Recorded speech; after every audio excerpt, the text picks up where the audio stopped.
The parable of salt, the flavor of those who have received the living bread. In Matthew chapter 5, Jesus says, "You are the salt of the earth." Salt is not large or flashy. Most of the time you cannot even see it once it is mixed into food. But when salt is there, it brings out flavor and helps keep food from spoiling. Then what kind of flavor should believers bring into the world? In John chapter 6, Jesus says, "I am the living bread that came down from heaven." This bread is not merely food that fills the stomach. It is the word of Jesus that gives life to the soul, and it is also the will of God that Jesus showed through his own life, love, obedience, and works. This helps us understand the parable of salt more naturally.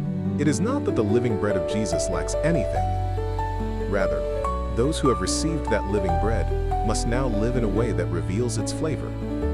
When the word of Jesus enters us, it should not stop as knowledge in our heads. It should change our thoughts, soften our hearts, and appear through our words and actions. That is when the flavor of salt comes out in our lives. Salt does not need to make itself famous in order to save the food.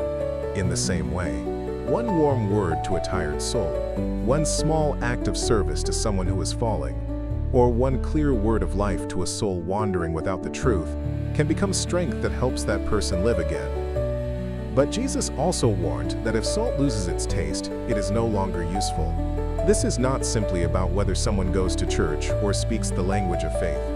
If a person says they believe, but does not practice the thoughts, heart, and words of Jesus with their body and life, that is salt that has lost its taste.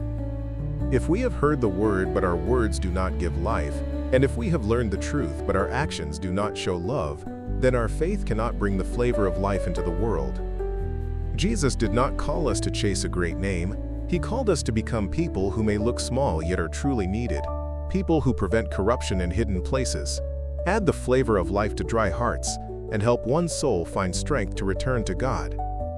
If the word of Jesus, the living bread, is truly within us, then its flavor must now be revealed through our lives. Let us not be people who only speak of faith. Let us become true salt, people who practice the heart of Jesus and help another soul live.